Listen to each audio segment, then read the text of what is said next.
As many of you know, I'm a scientist. I'm also a person who's part of an organized system of religion. In particular, I'm Jewish, and I believe in the tenets of Judaism, and I actually get a lot out of religious observance. You might be wondering, how can you be a scientist and also be a religious person? Scientists are only supposed to believe in observable, quantifiable things that they can physically have proof of. Isn't being religious fundamentally in opposition to everything that being a scientist is about? These are good questions.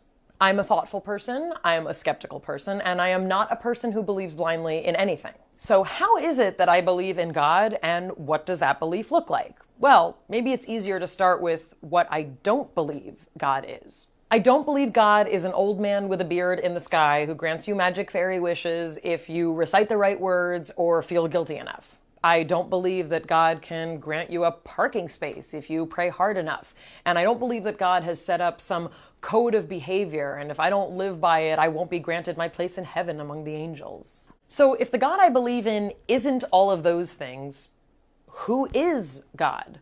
Well, the God I believe in is the force in the universe that drives all of the phenomena that we experience as human beings. God is gravity, and God is centrifugal force, and God is the answer to why everything is the way it is in the natural world. You might be thinking, well, that's not God, that's just science. I guess you're right, but in my cultural and religious tradition that goes back thousands of years, we have a tremendous sense of gratitude and humility for our place in the natural and scientific world. Understanding equations that describe gravity and pressure and force and torque is science, and that's amazing. But having a spiritual connection with that information, so much so that it brings you to your knees because it is so unbelievable, is what it means to have a relationship with God.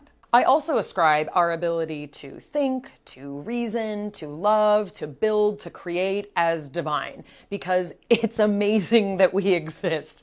Like, do you ever get that feeling like, oh my gosh, I can't believe we exist? I get that feeling all the time. A closeness with a notion of God gives me the opportunity to experience myself as a spiritual being and not just a physical or a mental one. But having a relationship with God gives me a chance to understand my inner world in a way that can't be measured by inches or SAT scores or HDL-LDL ratios or by diplomas hung on the wall commemorating learned information. It can be measured by the way it feels when you read a poem or a psalm and you feel like someone out there understands you and there is a purpose to continuing your existence. It can be measured by the way it feels when your stomach flip-flops over and drops to the ground when you stare into the eyes of someone that you want to spend the rest of your life with. It can be measured by the enormity of emotions you feel when you look at the Milky Way or when your baby smiles at you for the first time.